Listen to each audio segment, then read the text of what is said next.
여러분 안녕하세요. 오늘 저희 심층 탐구 시간에 다룰 주제는 누구나 좋아하지만 그 이면의 비밀은 잘 모르는 바로 고기입니다. 네, 반갑습니다. 오늘이 흥미로운 자료들을 분석해드릴 전문가로 함께하게 되었습니다. 네, 진짜 오늘 자료들 너무 재밌더라고요. 진행을 맡은 저도 읽으면서 계속 감탄을 했거든요.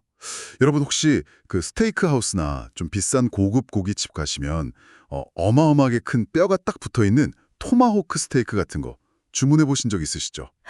아주 시각적으로 압도적인 메뉴죠. 맞아요. 근데 그 영수증을 딱 받아들고 나면 속으로 이런 생각 한 번쯤 해보셨을 거예요. 막 아니 먹지도 못하는 이 무거운 뼈 무게까지 내가 저울에 달아서 돈을 내야 해. 이거 완전 상술 아니야? 하고요. 사실 많은 분들이 그렇게 생각하시죠. 뼈는 버리는 건데 왜 돈을 내냐고 억울해 하시거든요. 네네. 저 역시 늘 속으로 억울해하던 사람 중 한 명이었어요.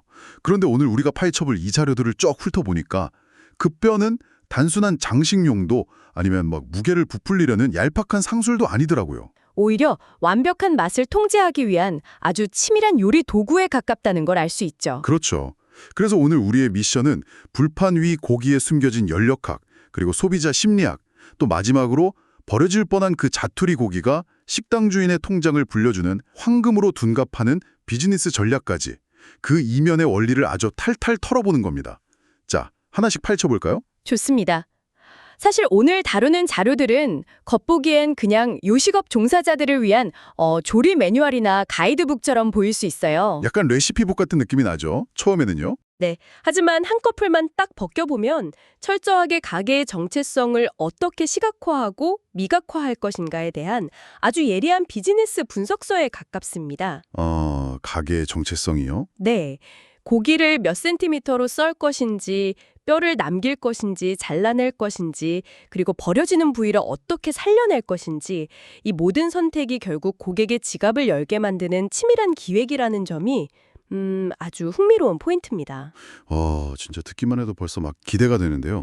그래서 일단 뼈 이야기를 본격적으로 하기 전에 고기를 굽기 전 식당 주인이 해야 하는 가장 첫 번째 선택, 즉 두께에 대한 이야기부터 짚고 넘어가고 싶어요. 고기의 두께야말로 경험을 결정짓는 가장 중요한 요소 중 하나죠. 전 솔직히 그 고기가 얇으면 그냥 배고플 때 빨리 익혀 먹기 좋고 좀 두꺼우면 막 육즙 팡 터지면서 고급스러운 느낌이 나서 비싸다. 약간 이렇게 되게 단순하게만 생각했거든요. 보통은 다들 그렇게 느끼십니다. 직관적이니까요. 그렇죠. 그런데 자료를 보니까 이건 그냥 취향이나 기분의 문제가 아니라 고기 표면하고 그 부피가 열을 어떻게 받아들이는지 계산하는 완벽한 과학이더라고요. 마치 단거리를 뛰는 스프린터랑 장거리를 뛰는 마라토너의 전략 차이 같달까요? 오, 아주 정확하고 훌륭한 비유네요. 식당은 고기를 썰 때부터 이미 고객이 입안에서 어떤 질감과 풍미를 느끼게 할지 전부 다 결정을 해놓습니다. 썰 때부터 이미 세팅이 끝난 거군요. 네, 맞습니다. 여기서 흥미로운 점은 1cm와 3cm의 차이인데요. 예를 들어서 한국의 전통적인 로스구이나 그 기사식당의 불백 같은 거 한번 떠올려 보시죠. 얇고 짭짤한 그 고기들이요? 네, 자료에 따르면 이런 고기들의 표준 두께는 대략 0.8mm에서 1.2cm 사이, 그러니까 1cm 내외입니다. 이 얇은 두께가 선택된 이유가 명확히 있다는 거죠. 1cm요? 생각보다 아주 얇네요. 이 정도면 불판에 닿자마자 막 칙 소리 나면서 거의 바로 익어버리잖아요. 바로 그겁니다. 단거리 스프린터처럼 순식간에 끝나는 조리 과정이죠. 1cm 두께의 고기는 그 전체 부피에 비해서 표면적이 굉장히 넓습니다. 표면적이 넓다는 건 불에 닿는 면이 많다는 뜻이죠. 네, 화염이나 뜨거운 불판에 고기가 직접적으로 닿는 면적이 절대적으로 많다는 뜻입니다. 이렇게 되면 고기가 열을 받는 순간 표면에 있던 수분이 순식간에 싹 증발해버립니다. 오, 잠깐만요. 수분이 날아가면 고기가 퍽퍽해지는 거 아닌가요? 육즙이 생명인데. 보통의 살코기라면 그렇겠죠. 하지만 삼겹살처럼 지방이 적절히 섞인 고기는 완전히 다르게 작동합니다. 수분이 증발한 바로 그 자리에 고기에서 녹아내린 지방이 싹 스며들거든요. 내 기름에 내가 튀겨지는 거네요. 정확합니다. 결국 고기 표면이 끓는 기름에 튀겨지듯 구워지는 현상이 발생하죠. 이때 고기의 아미노산과 당분이 고열을 만나 반응하면서 짙은 갈색으로 변하고 엄청난 감칠맛을 내는데요. 그거 알아요. 마이야르 반응. 네, 맞습니다. 화학적으로 마이야르 반응이라고 부르는 현상이죠. 1cm 두께는 원육 본연의 부드러움이나 육즙을 즐기기보다는 이 마이야르 반응을 폭발적으로 일으켜서 바사삭 부서지는 식감, 그리고 강렬하고 고소한 맛을 극대화하는 세팅인 겁니다. 와, 듣기만 해도 막 침이 고이네요. 그래서 그런 얇은 삼겹살은 파무침이나 쌈장 아니면 구운 김치처럼 맛이 막 강렬하고 자극적인 양념이랑 같이 곁들여 먹어도 고기 맛이 전혀 안 묻히는 거였군요. 그렇죠. 표면의 감칠맛이 워낙 강렬하니까요. 게다가 이 1cm라는 얇은 두께는 비즈니스 운영 측면에서도 엄청난 무기가 됩니다. 비즈니스적으로요? 빨리 익어서 그런가요? 빙고. 고기가 얇으니 조리 시간이 3분 내외로 몹시 짧습니다. 테이블 회전율이 압도적으로 빨라지는 거죠. 아하, 손님이 빨리 먹고 빨리 나가니까 식당 입장에선 돈을 더 많이 버는 거네요. 게다가 조리 난이도도 아주 낮습니다. 그래서 손님에게 집게와 가위를 쥐어주는 이른바 셀프 그릴링 매장으로 운영하기에 최적화되어 있죠. 손님이 직접 구워도 태워서 망칠 확률이 낮으니까 불만이 생길 일도 적고요. 퇴근길에 왁자지껄하게 모여서 소주잔 부딪히면서 빠르게 즐기는 그 공간의 정체성 그 자체를 1cm가 대변하는 셈이네요. 진짜 신기하다. 맞습니다. 그런데 반대로 마라토너에 해당하는 두꺼운 고기는 어떨까요? 요새 프리미엄 숙성육 전문점이나 고급 스테이크하우스에 가면 3cm가 훌쩍 넘는 거의 막 벽돌 같은 통고기가 나오잖아요. 어휴, 엄청 두껍죠. 이건 굽는 방식이나 입에서 느껴지는 경험이 아까 그 1cm일 때랑은 완전히 다르더라고요. 3cm 고기는 표면적보다 부피가 압도적으로 큰 상태입니다. 여기서 중요한 건 열이 고기 내부로 전달되는 속도인데요. 겉표면이 강한 화력에 타들어갈 정도로 바싹 지져지고 있어도 겉은 거의 막 새까매질 정도로 굽잖아요. 네, 그렇게 시어링을 해도 고기 중심부는 여전히 차가운 저온 상태를 유지하게 됩니다. 온도 차이, 즉 그레디언트가 발생하는 거죠. 와, 겉은 펄펄 끓는데 속은 아직 생고기인 상태라는 거군요. 맞습니다. 외부와 내부의 온도가 층을 이루며 확연히 나뉘는데요. 이렇게 강한 열로 겉면을 순식간에 지져내면 표면에 단단한 막, 크러스트가 형성됩니다. 아, 그 바삭한 껍질 같은 거요? 네, 이 막이 방패 역할을 해서 고기 내비의 수분과 지방이 밖으로 빠져나가지 못하게 꽉 가두는 역할을 합니다. 이 상태로 속까지 서서히 익히게 되면 그 유명한 겉바속촉이 되는 거군요. 그렇죠. 겉은 바삭한데 씹는 순간 조직에 갇혀있던 고온의 육즙이 입안에서 폭발떡으로 터져나오는 경이로운 식감을 만들어낼 수 있죠. 와, 진짜 상상만 해도 대단하네요. 그리고 시각적으로도 그 두툼한 고기 덩어리가 불판 위에 떡하니 올라가 있으면 일단 시선을 확 빼앗기잖아요. 뭔가 제대로 대접받고 있다는 느낌? 특별한 미식을 경험하고 있다는 느낌이 들어서 막 비싼 가격을 내고도 만족하게 되는 것 같아요. 그게 바로 3cm 두께가 높은 객단가를 정당화하는 비즈니스적 장치입니다. 하지만 동시에 식당 입장에서는 운영 난이도가 급격히 올라간다는 리스크를 안게 됩니다. 아, 그쵸.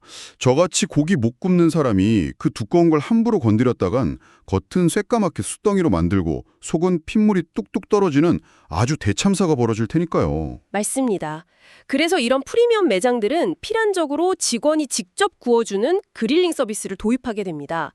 고기 심부까지 열을 균일하게 전달하는 세밀한 불 조절부터 막 온도계로 재보기도 하더라고요. 네, 그리고 불판에서 내린 뒤에 육즙이 고기 전체로 고르게 퍼지도록 기다리는 네스팅 시간까지 고도로 숙련된 직원이 모든 과정을 통제해야만 완벽한 결과물이 나오니까요. 아하, 결국 고객이 지불하는 비싼 고깃값 안에는 그 좋은 고기의 질뿐만 아니라 직원의 인건비와 서비스 비용이 고스란히 포함되어 있는 거군요. 네, 자료에서도 언급하듯이 에피타이저용인 0.3cm 대패 삼겹살부터 캠핑용인 2cm까지 다양한 두께가 있지만 결국 두께를 결정한다는 건 곧 우리 식당은 고객에게 어떤 수준의 미식 경험과 컨셉을 팔 것인가를 결정하는 정체성 확립의 과정입니다. 와, 두께가 곧 식당의 정체성이라는 말이 이제 완전히 뼈저리게 와닿네요. 자, 이렇게 고기 두께로 열을 통제하는 원리를 알아봤는데요. 여기서 아까 처음에 던졌던 질문, 약간 억울했던 그 뼈 있는 고기에 대한 이야기로 넘어가 보죠. 두께가 외부의 열을 통제하는 거라면 뼈는 고기 내부에서 열을 통제하는 또 다른 차원의 도구라고 하셨잖아요. 네, 맞습니다. 저는 솔직히 아무리 그래도 아직도 그 무거운 뼈 무게만큼 돈을 더 내는 게 좀 억울하거든요. 소비자 입장에선 아주 당연한 반응이죠. 고기 먹으러 왔지 뼈 먹으러 온 게 아니니까요. 그런데 조리과학의 관점에서 보면 뼈는 무게를 늘리는 상술이 아니라 맛과 가치를 완성하는 제3의 식재료에 가깝습니다. 제3의 식재료요? 네, 그 이유를 네 가지 측면에서 입체적으로 살펴볼 수 있는데요. 첫 번째가 방금 말씀하신 열의 통제, 즉 뼈가 천연 단열재 역할을 한다는 사실입니다. 뼈가 열을 막아준다고요? 단열재처럼요? 어떻게 그게 가능하죠? 뼈의 구조를 현기경으로 들여다보면 구멍이 숭숭 뚫린 다공성 조직으로 되어 있습니다. 이런 구조적 특성 때문에 뼈는 살코기나 지방에 비해 열이 전달되는 속도가 현저히 느립니다. 아, 구멍이 많아서 열이 빨리 안 통하는군요. 네, 불판 위에서 뜨거운 열기가 고기 내부로 맹렬하게 침투할 때 뼈가 있는 부위는 열의 이동이 지연되는 거죠. 일종의 열 방패막, 히트 버퍼가 되어주는 겁니다. 아하, 그러니까 방패 뒤에 숨어있는 살코기들은 열을 덜 받게 되는 거네요. 정확합니다. 덕분에 뼈 주변에 붙어있는 살코기들은 열을 아주 천천히 부드럽게 받게 됩니다. 고기가 수분을 잃고 오버쿡돼서 퍽퍽하게 질겨지는 현상을 막아주는 거죠. 완벽한 미디엄 레어 상태와 촉촉한 육즙을 유지할 수 있도록 돕는 아주 과학적인 조리도구인 셈입니다. 와, 세상에. 뼈가 그냥 고기 들고 뜯기 좋으라고 있는 손잡이 역할만 하는 줄 알았더니 진짜 과학이었네요. 그럼 두 번째 이유는 뭔가요? 두 번째는 골수의 풍미와 형태 유지입니다. 뼈 속에는 골수, 즉 본메로우가 들어있는데요. 고기를 굽는 과정에서 이 골수가 열에 의해 서서히 녹아내리며 살코기 조직 사이사이로 스며듭니다. 아, 뼈 안에서 진액 같은 게 흘러나오는 거군요. 네, 비록 양은 미미할지 몰라도 뼈와 살코기를 연결하는 근막이 부드럽게 젤라틴화되면서 순살고기에서는 절대 흉내낼 수 없는 끈적하고 깊은 감칠맛, 우마미를 만들어내죠. 우마미, 감칠맛에 폭발이 일어나는 거네요. 게다가 단백질은 열을 받으면 수축하면서 모양이 일그러지기 마련인데요. 이 단단한 뼈가 고기의 근육을 물리적으로 꽉 잡아줍니다. 모양이 변형되는 걸 막아주니까 자연스럽게 그 안에 육즙도 온전히 가둬지게 되는 겁니다. 뼈가 꽉 붙잡고 있어서 쪼그라들지 않는 거군요. 뼈 속의 감칠맛이 고기에 배어들고 육즙까지 가둬준다니 진짜 맛의 차원이 다를 수밖에 없겠네요. 그리고 세 번째 이유로 자료에서는 수율, 즉 고기를 얻어내는 비율에 대한 경제학을 언급하던데 특히 드라이 에이징 같은 건조 숙성육에서 뼈가 중요하다고 하더라고요. 이건 어떤 원리인가요? 고기를 공기 중에 노출시켜서 건조 숙성하는 드라이 에이징 과정을 거치면 겉면이 수분을 잃고 딱딱하게 육포처럼 말라버립니다. 손님상에 내놓기 위해서는 이 마른 부분을 다 칼고 잘라내서 버려야만 하죠. 로스가 발생하는 겁니다. 한국인데 그렇죠. 그런데 고기의 한 면에 커다란 뼈가 떡하니 붙어 있다면 어떻게 될까요? 뼈가 붙어있는 쪽은 고기가 공기랑 직접 안 닿으니까 마르지 않겠네요. 잘라낼 필요가 없는 거잖아요? 빙고. 뼈가 고기의 손실을 막아주는 천연 보호막 역할을 하는 겁니다. 버려야 할 고기의 양이 줄어들면 결과적으로 식당의 최종 이익, 수율은 상승하게 되는 경제학적 원리죠. 와, 식당 입장에서도 버려지는 살코기를 줄여주는 엄청난 효자였네요. 근데 저는 개인적으로 네 번째 이유, 이 소비자 심리학 부분이 진짜 제일 재미있었어요. 거대한 뼈가 웃어있는 토마호크 스테이크가 막 지글지글 소리내면서 테이블에 딱 올라오면 솔직히 이성적인 판단보다는 그냥 그 압도적인 비주얼에 확 홀리잖아요. 그렇죠. 시선을 뗄 수가 없죠. 네, 막 스마트폰부터 꺼내서 사진 찍고 인스타그램 같은 소셜미디어에 올리기 바쁘단 말이에요. 현대 외식업에서는 고객의 카메라 렌즈에 담기지 않는 메뉴는 존재하지 않는 것과 같다고들 하죠. 이 거대한 뼈는 인류의 DNA에 각인된 아주 원초적인 수렵 본능을 자극하는 동시에 그 자체로 압도적인 시각적 피사체가 됩니다. 맞아요. 내가 막 사냥꾼이 된 것 같고. 네, 고객 스스로 자신의 소셜미디어에 사진을 올리며 자발적인 홍보 대사가 되게 만드는 거죠. 듣고 보니 그 티본 스테이크도 비슷한 심리가 작동하는 것 같아요. 뼈 무게를 돈 주고 사는 건 이성적으로 생각하면 아깝지만 막상 식당에서는 이 뼈를 경계로 한쪽은 부드러운 안심, 다른 한쪽은 씹는 맛이 좋은 등심. 이 두 가지를 동시에 맛볼 수 있다는 되게 그럴싸한 명분이 생기잖아요. 아주 훌륭한 관찰입니다. 소비자는 비싼 돈을 지불하는 데 있어 심리적인 가격 저항감을 느끼기 마련입니다. 하지만 두 가지 최고급 부위의 만남이라는 스토리 앞에서는 기꺼이 지갑을 열게 되죠. 가치가 고기에서 뼈의 스토리로 싹 전이되는 거군요. 네, 어쩌면 식당 메뉴판에서 가장 비싼 식재료는 살코기가 아니라 그 모든 경험을 완성하는 뼈 그 자체일지도 모릅니다. 와, 뼈를 잘라내면 그저 평범한 식재료가 되지만 뼈를 남겨두는 순간 스토리가 되고 인스타그래머블한 특별한 경험이 된다. 이건 진짜 예술적인 비즈니스 전략이네요. 맞습니다. 아주 고차원적인 전략이죠. 자, 이렇게 크고 화려하고 비싼 고기 이야기를 해봤으니까 이제 시선을 완전히 반대쪽으로 한번 돌려보고 싶어요. 화려한 무대 뒤편, 식당 주방의 도마 위에서 칼 끝에 잘려나가는 되게 볼품없는 자투리 고기와 하얀 지방들 말입니다. 저는 사실 이 부분이 오늘 탐구에서 가장 소름 돋는 지점이었거든요. 이면에 경제학이 숨어 있는 부분이죠. 네. 결국 식당이 진짜 큰 돈을 버는 비밀은 싸구려 고기를 사오는 게 아니었잖아요. 쓰레기통으로 갈 뻔한 것들을 블록버스터급 조연으로 만드는 업사이클링 전략이었어요. 정확히 짚으셨습니다. 비즈니스의 하수들은 이윤을 남기기 위해서 식재료의 원가를 후려치고 품질을 낮추려고만 합니다. 하지만 고수들은요, 최고급 원육을 들여와서 완벽하게 다듬은 뒤에 도마 위에 남겨진 부위들에 주목합니다. 초보 사장님들 눈에는 그냥 음식물 쓰레기통으로 들어가야 할 파편들로 보일 텐데요. 네, 하지만 고수들은 이 자투리에서 순수익, 즉 넷 프로핏을 창출해내죠.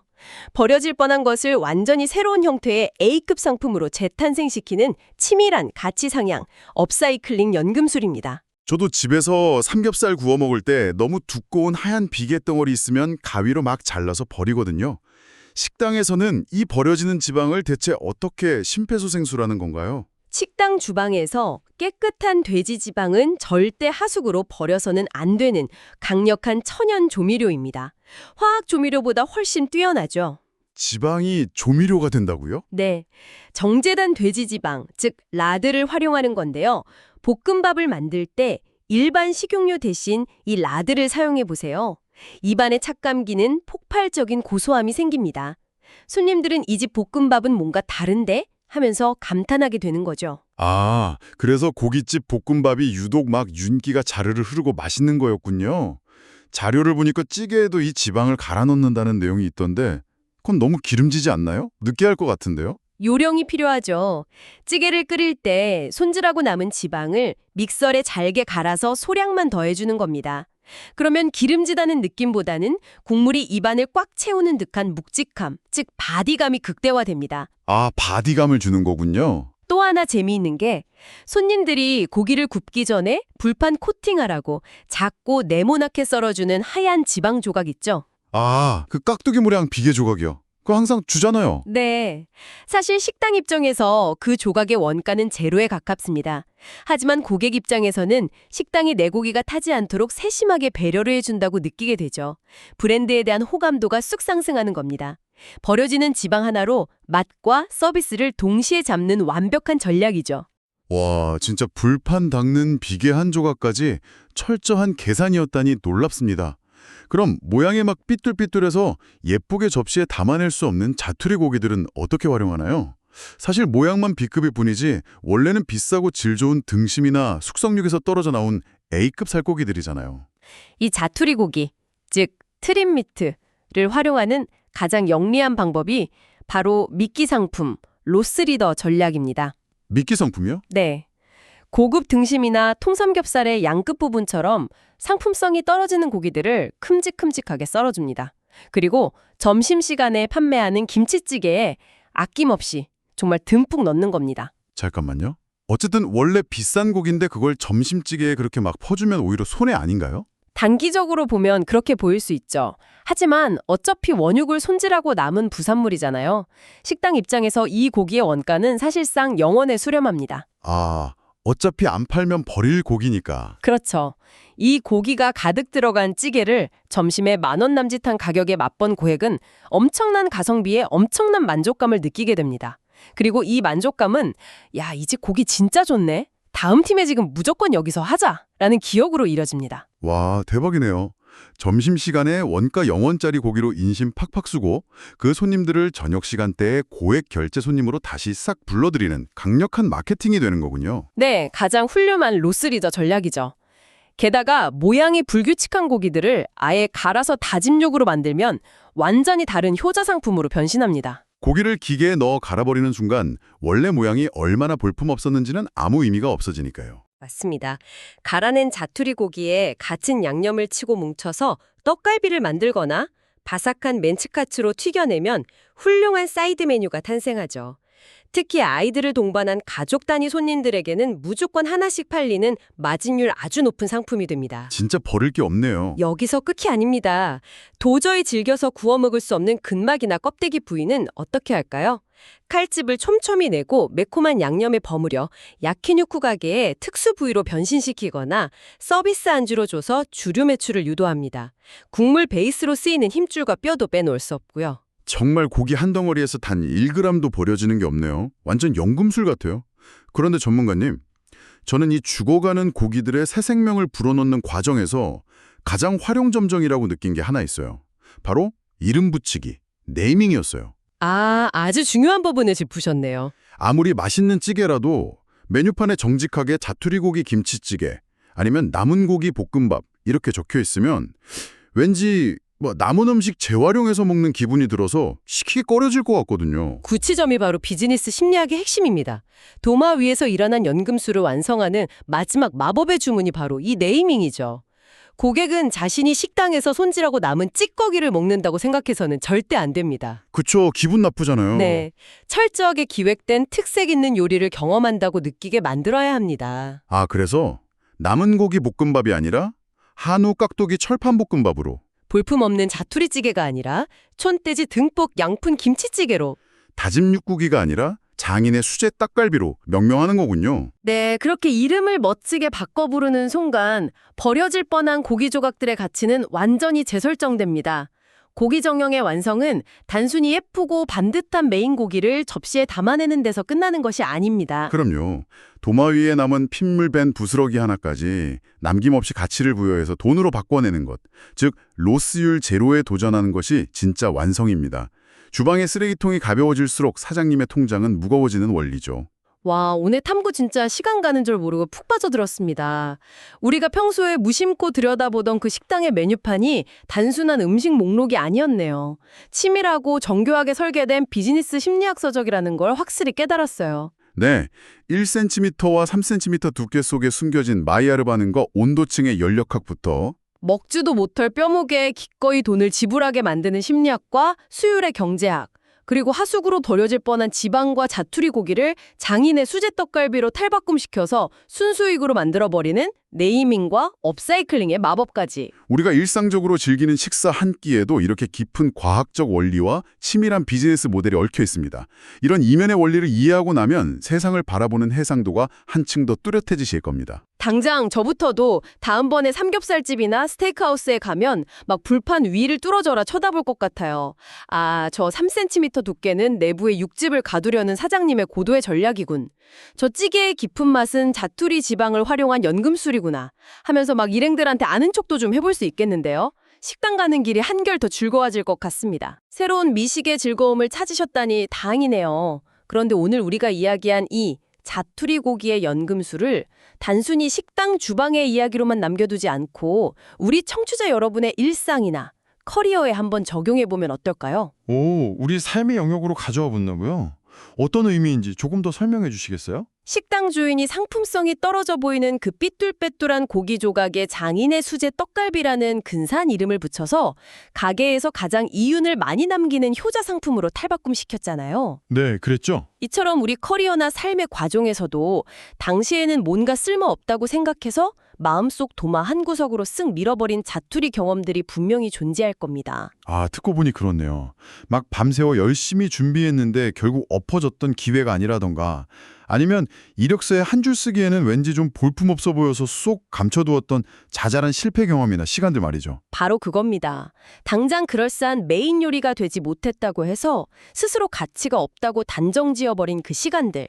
어쩌면 그 실패한 프로젝트나 버려진 아이디어 속에 새로운 관점과 새로운 이름만 싹 붙여주면 여러분의 커리어에서 가장 강력한 감칠맛을 내줄 황금 지방이나 골수가 숨어 있을지도 모릅니다. 와, 뼈 때리는 말씀이네요. 비즈니스의 원가를 절감하는 로스리더 전략이 내 삶의 경험을 하나도 버리지 않고 100% 활용하는 자산으로 바뀔 수 있다는 엄청난 통찰입니다. 오늘 딥다이브의 결론이 정말 묵직하게 다가오네요. 네, 쓰레기통에 버리기 전에 한 번만 더 들여다보셨으면 좋겠습니다. 여러분, 오늘 여러분의 마음속 도마 위에는 어떤 부스러기들이 굴러다니고 있나요? 그저 실패나 시간 낭비라는 이름으로 쓰레기통에 버리기 전에 그 숨겨진 가치를 어떻게 나만의 특색 있는 무기로 재탄생시킬 수 있을지 한 번쯤 깊이 고민해 보시는 건 어떨까요? 오늘 저희가 준비한 심층 탐구는 여기까지입니다. 끝까지 함께해 주신 여러분 감사합니다. 다음 시간에 또 뵙겠습니다.